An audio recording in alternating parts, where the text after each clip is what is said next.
spettatori di canto a chitarra. I cantatori sono in due e sono quelli che non tramontano mai, che morano la patria e vissuto assai.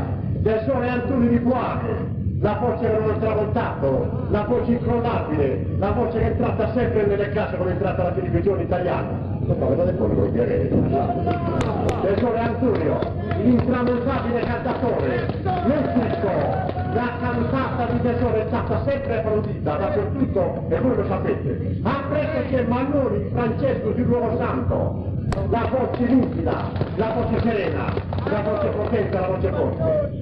Alla fisarmonica Tamponepiu, da Liviero uno schete santo, la fisarmonica che ha bruciato le tappe e le sta bruciando ancora. Alla chitarra invece, Nicolino Cavita di Corrongiano. Da Patini da parte di questi bravissimi cantatori, nonché da questo foreste comitato a cui, o simpaticone di sedi, un saluto affettuoso e un bacio caldo. Canto il re! Ecco il punto da re, il canto della fontana perenne, il canto dell'acqua fresca. Canto il re, serenata savorosa. Prego, buon ascolto e buonasera. Prego, c'è comunque.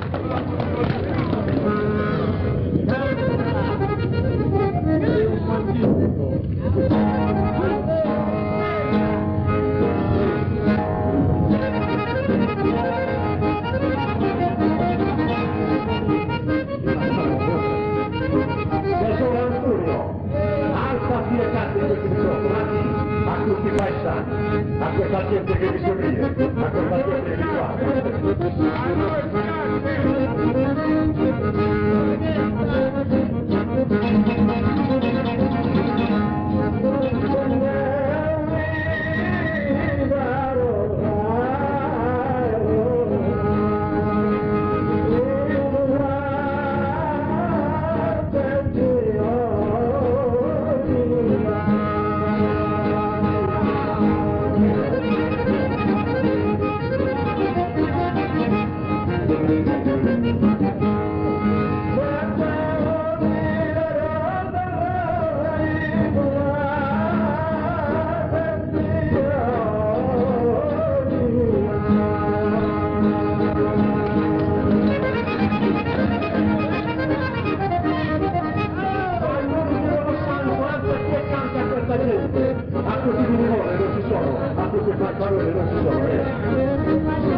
complimento.